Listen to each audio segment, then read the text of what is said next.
Você consegue imaginar Pep Guardiola, Jürgen Klopp, Carlo Ancelotti ou algum outro grande técnico do futebol europeu perder um jogo contra um grande adversário e após a partida dizer que perder aqui para tal time é normal? Bem, dificilmente isso vai acontecer. Eu diria que é quase impossível que isso aconteça. Porque quem conhece um grande clube, quem trabalha num grande clube, mesmo que esse grande clube passe por um período de jejum, de fracassos internacionais, dificuldade em competições de um determinado nível, bem, um time com história e com grande torcida, ele não pode ser íntimo da derrota, ele não pode se conformar com a derrota, ele não pode tratar com naturalidade a derrota. O Flamengo conviveu com a derrota e com naturalidade durante um tempo e chegou a cometer o erro de ter à frente do seu time quem trate a derrota como algo normal. Mas tudo mudou de 2 meses e pouquinho para cá. A contratação de Jorge Jesus, um acerto do vice-presidente de futebol Marcos Braz, que foi quem contratou o atual técnico. Lembrando que não foi ele quem contratou o anterior. A contratação foi capitaneada pelo BAP, né, que é um outro dirigente do Flamengo, outro vice-presidente do Flamengo. Antes até do acerto para que o Braz fosse o vice de futebol. Então acho que é bom até dar o nome aos bois aqui para ficar claro, né, quem contratou um técnico, quem indicou, quem sugeriu, quem defendeu a contratação e quem foi atrás do atual treinador. Pro bem e pro mal. Amanhã, se o Jesus perder tudo, também entra na conta de quem contratou. Então hoje, no momento de acerto, de vitória, de classificação para a semifinal da Copa Libertadores, é bom colocar isso bem claro, até porque tem muitos torcedores que não sabem exatamente quem foi buscar, quem teve a ideia. Bem, quem foi até o presidente do Flamengo, Rodolfo Landim, e falou, vamos buscar o técnico português Jorge Jesus, foi o Marcos Braz. E até agora ele está acertando. Antes, o BAP queria o Abel Braga, chegou a acertar com ele, aí havia aquela coisa toda do Renato Gaúcho, o Renato ficou no Grêmio, e o Abel foi contratado num erro crasso. Não que o Abel não possa ser um técnico de futebol, mas não um técnico que não tem nada a ver com a proposta do Flamengo, com a qualidade do elenco do Flamengo e com o Flamengo. Né? E é interessante observar que o Flamengo jogou contra o Inter com uma grande vantagem, 2-0, né? Podendo, ao marcar um gol, perder até por 3-1, né? E jogou bola, buscou o gol, com pouco mais de 1 minuto já poderia ter feito 1-0, o Gabigol perdeu uma chance incrível, depois desperdiçou também uma outra oportunidade ao final do primeiro tempo, e no segundo tempo o Internacional chegou a um gol, mas não criou muita coisa. O Inter praticamente jogou fora todo o jogo do Maracanã, praticamente, exceto os minutos finais, depois que perdia por 2-0, quando pressionou. E o primeiro tempo, em que não foi um time incisivo, não tentou agredir o Flamengo, permitiu que o Flamengo dominasse o jogo, ficasse com a bola, controlasse a partida sem passar por sustos e perdesse 2 gols incríveis com o seu artilheiro.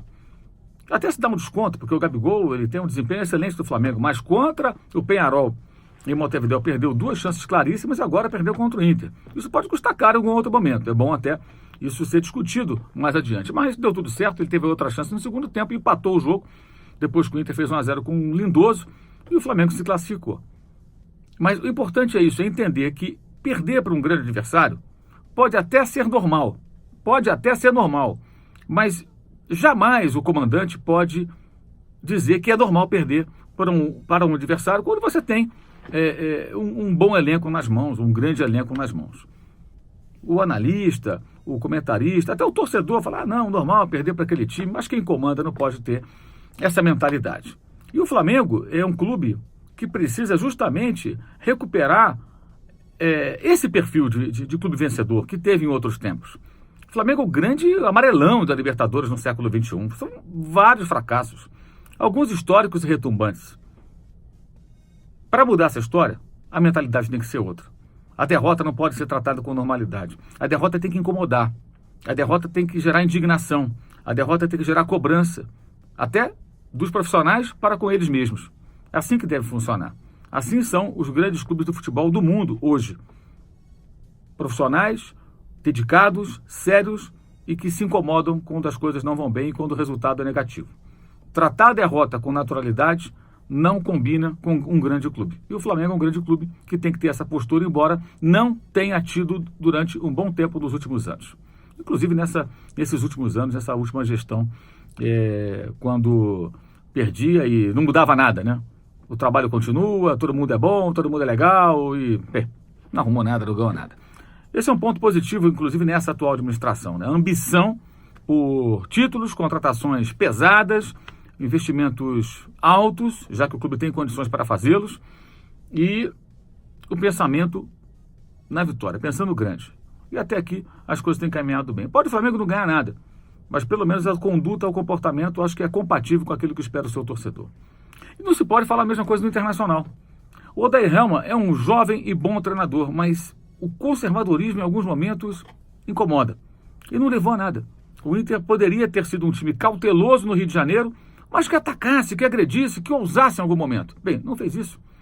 Eu lembro que com 22 minutos aproximadamente do segundo tempo, no Maracanã, a posse de bola do Inter era de 25%, gente. É muito pouco. Quer dizer, toma a bola, não quero jogar. Basicamente era isso. Depois tomou um gol, tomou o segundo gol, aí saiu de forma até meio desesperada, tentando diminuir o prejuízo para ter uma condição melhor jogando em seus domínios contra o próprio time carioca. Mas aí já era um pouco tarde. E nem fez por merecer, convenhamos, né? O Nico perdeu um gol. Não, o Gabigol perdeu uma pequena área. Os dois perderam gols feitos. O do Gabigol até mais fácil. Então, na realidade, concedeu ainda para o Flamengo uma oportunidade de fazer 3-0, depois perdeu uma boa chance. Mas não trabalhou para construir algo muito melhor do que aquilo. E no primeiro tempo em Porto Alegre, foi dominado, não agrediu. Só no segundo tempo começou um trabalho mais incisivo, com a entrada do Wellington, com as mudanças feitas pelo técnico. Por que não começou dessa maneira, para usar o tempo a seu favor?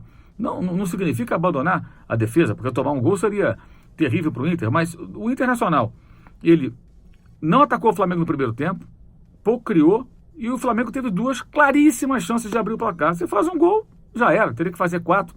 Muito difícil, né? Não acabaria não acontecendo. Então a estratégia do Inter não foi a mais adequada, a postura não foi a mais adequada, e o bom disso tudo aí, nessa fase de quartas de final brasileira, né, na Copa Libertadores, é que a semifinal, também brasileira, terá Grêmio e Flamengo, os dois times que dos 4 semifinalistas, né, além do Internacional também havia o Palmeiras, foram aqueles que tentaram jogar bola, buscaram jogar futebol, tentaram ganhar os seus jogos. Né? No caso, o Grêmio perdeu o primeiro, ganhou o segundo fora de casa, numa heróica e histórica classificação frente ao Palmeiras, e o Flamengo buscou a vitória todo o tempo, embora não tenha jogado tão bem no Maracanã, venceu até porque buscou o resultado, e poderia ter resolvido no primeiro tempo, não fossem os erros de finalização do seu grande centroavante goleador, que é um ótimo finalizador e que esteve numa noite muito ruim, mas no segundo tempo empatou o jogo e aí garantiu a sua classificação. É incontestável a classificação do Flamengo, acho que também é incontestável a classificação gremista, os dois fizeram por merecer e acredito que teremos na semifinal 2 grandes jogos, porque os dois times não são times que entram em campo para não perder, são times que entram em campo para vencer. O Grêmio de Renato Gaúcho Portaluppi e o Flamengo de Jorge Jesus. O Flamengo com um elenco mais pesado, mais caro, o Grêmio com bons jogadores e garotos muito promissores, alguns já são até realidade, ou seja, um embate que tem tudo para ser sensacional. Grandes jogos de futebol. Futebol com times que gostam da bola, que desafiam os seus adversários, que agridem, que atacam, que tentam a vitória sem medo, sem covardia, sem ficar jogando no seu campo e no erro do oponente. Então, parabéns ao Grêmio, parabéns ao Flamengo pelas suas classificações. E fica aí sempre a mensagem, tá? Perder, para time grande, perder não é normal. No caso específico do Flamengo, só quem não tem a menor ideia do que é o Flamengo, quem durante a carreira inteira foi adversário do Flamengo, né? Como técnico, como jogador, é que não consegue entender isso. Acha que perder é normal. Não se trata a derrota com normalidade. A derrota, ela tem que ser sempre repelida, tem que ser engolida, porque não tem jeito. Mas aceitá-la passivamente, tratá-la com normalidade, isso não combina com os grandes vencedores. Eu acho que fica essa lição e me parece que ela está muito bem assimilada pelos rubro-negros em geral. Ok? Valeu e saudações.